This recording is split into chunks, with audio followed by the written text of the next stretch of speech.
Hello ವೀಕ್ಷಕರೇ, welcome to ವಿದು ರಂಗರುಚಿ creations.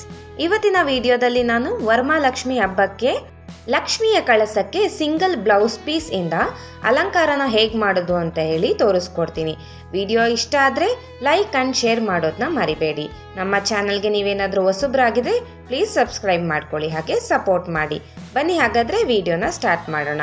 ನೋಡಿ, ನಾನು ಇಲ್ಲಿ ಒಂದು ಬ್ಲೌಸ್ ಪೀಸ್ನ ತೊಗೊಂಡಿದ್ದೀನಿ. ಇದನ್ನು ನಾನು ನೆರಿಗೆಗಳನ್ನ ಮಾಡ್ಕೊಳ್ತಾ ಇದ್ದೀನಿ. ನಿಮಗೆ ಎಷ್ಟು ಚಿಕ್ಕದಾಗುತ್ತೆ ಅಷ್ಟು ಚಿಕ್ಕದಾಗಿ ನೆರಿಗೆಗಳನ್ನ ಮಾಡ್ಕೊಳ್ಳಿ, ತುಂಬ ಚೆನ್ನಾಗಿ ಬರುತ್ತೆ. ನಾನಿಲ್ಲಿ ಒಂದು ಸೀರೆ ಬ್ಲೌಸ್ ಪೀಸ್ನ ತೊಗೊಂಡಿದ್ದೀನಿ. ಬಾರ್ಡರು ಬೇರೆ ಕಲರ್ ಅಂದರೆ ಕಾಂಟ್ರಾಸ್ಟ್ ಕಲರ್ ಇದ್ದರೆ ತುಂಬ ಚೆನ್ನಾಗಿ ಬರುತ್ತೆ. ಅಂದರೆ ಬಾರ್ಡರು ಬೇರೆ, ಮಿಡಲಲ್ಲಿ ಬೇರೆ ಕಲರ್ ಇದ್ದರೆ ತುಂಬ ಚೆನ್ನಾಗಿ ಕಾಣುತ್ತೆ. ನನಗೆ ಯಾವುದು ಸಿಕ್ಕಿದೆ ಬ್ಲೌಸ್ ಪೀಸ್ ಅದನ್ನ ತೊಗೊಂಡಿದ್ದೀನಿ. ಬಾರ್ಡರ್ ಇರೋದು ತೊಗೊಳ್ಳಿ, ತುಂಬ ಚೆನ್ನಾಗಿ ಬರುತ್ತೆ. ಟೈಮ್ ಇಲ್ಲ ಅನ್ನೋರು ಕೇವಲ 5 ನಿಮಿಷದಲ್ಲಿ ಈ ಥರ ಒಂದೇ ಒಂದು ಬ್ಲೌಸ್ ಪೀಸಿಂದ ಸ್ಯಾರಿ ಲುಕ್ಕಲ್ಲಿ ಅಲಂಕಾರನ ಮಾಡ್ಕೊಳ್ಬೋದು. ನಾನು ಇವಾಗ ನೆರಿಗೆಗಳನ್ನ ಸೆಟ್ ಮಾಡಿಕೊಂಡು ಕ್ಲಿಪ್ನ ಹಾಕ್ಕೊಳ್ತಾ ಇದ್ದೀನಿ. ಕ್ಲಿಪ್ಸ್ ಆದರೂ ಹಾಕ್ಕೋಬೋದು, ಇಲ್ಲಾಂದರೆ ಗುಂಡ್ ಪಿನ್ನು ಅಥವಾ ಪಿನ್ ಏನಾದರೂ ಇದ್ದರೆ ಪಿನ್ ಕೂಡ ಹಾಕ್ಕೊಳ್ಬೋದು. ನೋಡಿ, ಇವಾಗ ನಾನು ಈ ಕಡೆ ಎಂಡಲ್ಲೂ ಕೂಡ ನೆರಿಗೆಗಳನ್ನ ಸೆಟ್ ಮಾಡಿಕೊಂಡು ಮತ್ತೊಂದು ಕ್ಲಿಪ್ ಹಾಕ್ಕೊಳ್ತಾ ಇದ್ದೀನಿ. ಬಾರ್ಡರು ಸ್ವಲ್ಪ ದಪ್ಪ ಇರುತ್ತಲ್ವ, ಸ್ವಲ್ಪ ಕೈಯಲ್ಲಿ ಹಿಂಗೆ ಉಜ್ಜಿಬಿಟ್ಟು ಕ್ಲಿಪ್ನ ಹಾಕ್ಕೊಳ್ಳಿ. ಇವಾಗ ನಾನು ಇನ್ನೊಂದು ಕಡೆನೂ ಕೂಡ ನೆರಿಗೆಗಳನ್ನ ಸೆಟ್ ಮಾಡಿಕೊಂಡು ಕ್ಲಿಪ್ ಹಾಕ್ಕೊಳ್ತಾ ಇದ್ದೀನಿ. ಇದು ಸೇಮ್ ನಿಮಗೆ ಸ್ಯಾರಿಯಲ್ಲಿ ಉಡಿಸ್ದಂಗೆ ಕಾಣುತ್ತೆ, ಅದೇ ರೀತಿ ಕಾಣಿಸುತ್ತೆ. ತುಂಬ ಚೆನ್ನಾಗಿ ಕಾಣುತ್ತೆ ಈ ಅಲಂಕಾರ. ನೋಡಿ, ಈಗ ನಾನು ಕ್ಲಿಪ್ ಹಾಕ್ಕೊಂಡು ರೆಡಿ ಮಾಡಿ ಇಟ್ಕೊಂಡಿದ್ದೀನಿ. ಬನ್ನಿ ಹಾಗಾದರೆ ಹೇಗೆ ಉಡಿಸೋದು ಅಂತೇಳಿ ನೋಡೋಣ. ಮೊದಲಿಗೆ ನಾನು ಸಣ್ಣ ಸ್ಟೂಲ್ ಇಟ್ಕೊಂಡಿದ್ದೀನಿ. ಸ್ಟೂಲ್ ಮೇಲೆ ಒಂದು ಪ್ಲೇಟ್ ಇಟ್ಕೊಂಡು ಅಕ್ಕಿನ ಹಾಕ್ಕೊಂಡು ಇಟ್ಕೊಂಡಿದ್ದೀನಿ. ಅದ್ರ ಮೇಲೆ ಒಂದು ಚಿಕ್ಕ ಚಂಬು ಇಟ್ಕೊಂಡಿದ್ದೀನಿ. ಹಾಗೆ ಇನ್ನೊಂದು ಚಿಕ್ಕ ಚಂಬಿಗೆ ನಾನು ಸ್ಟೀಲ್ ಸ್ಕೇಲ್ನ ಕಟ್ಕೊಂಡಿದ್ದೀನಿ. ನೀವು ಸ್ಕೇಲ್ ಆದರೂ ಕಟ್ಕೋಬೋದು ಅಥವಾ ಚಿಕ್ಕ ಕೋಲ್ ಏನಾದರೂ ಇದ್ದರೆ ಕೋಲಾದರೂ ಕಟ್ಕೊಳ್ಬೋದು. ನೋಡಿ, ಈಗ ನಾನು ನೆರಿಗೆಗಳನ್ನ ಮಾಡ್ಕೊಂಡಿರುವ ಬ್ಲೌಸ್ ಪೀಸ್ನ ಹಾಕ್ಕೊಳ್ತಾ ಇದ್ದೀನಿ.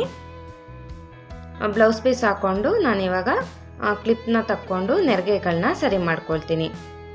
ನೆರಿಗೆಗಳನ್ನೆಲ್ಲ ಫುಲ್ಲಾಗಿ ಹಿಂಗೆ ಹರಡ್ಕೊಳ್ಳಿ. ನೀವು ಚಿಕ್ಕ ಚಿಕ್ಕದಾಗಿ ನೆರಿಗೆಗಳು ಮಾಡಿಕೊಂಡ್ರೆ ಇನ್ನೂ ತುಂಬ ನೆರಿಗೆಗಳು ಬರುತ್ತೆ. ನೋಡಿ, ನೆರಿಗೆಗಳನ್ನ ಸೆಟ್ ಮಾಡಿಕೊಂಡು ಇನ್ನೊಂದು ಕಡೆ ಕ್ಲಿಪ್ನ ತೆಗ್ಬಿಟ್ಟು, ಅಂದರೆ ಸ್ವಲ್ಪ ಮೇಲೆ ಇರಬೇಕು, ಅಂದರೆ ಕೆಳಗಡೆ ಬಾರ್ಡರ್ ಕಾಣಿಸ್ತಿದೆಯಲ್ವ, ಬಾರ್ಡ್ರ್ ಮೇಲ್ಗಡೆ ಇನ್ನೊಂದು ಸ್ವಲ್ಪ ನೆರಿಗೆಗಳನ್ನ ಸೆಟ್ ಮಾಡಿಕೊಂಡು ಪಿನ್ ಹಾಕ್ಕೊಳ್ಳಿ. ಈ ಥರ ಮಾಡೋದ್ರಿಂದ ನಿಮಗೆ ಡಬಲ್ ಬಾರ್ಡರ್ಸ್ ಕಾಣಿಸುತ್ತೆ, ಅಂದರೆ ಕೆಳಗಡೆ ಬಾರ್ಡರು ಮತ್ತು ಮೇಲ್ಗಡೆ.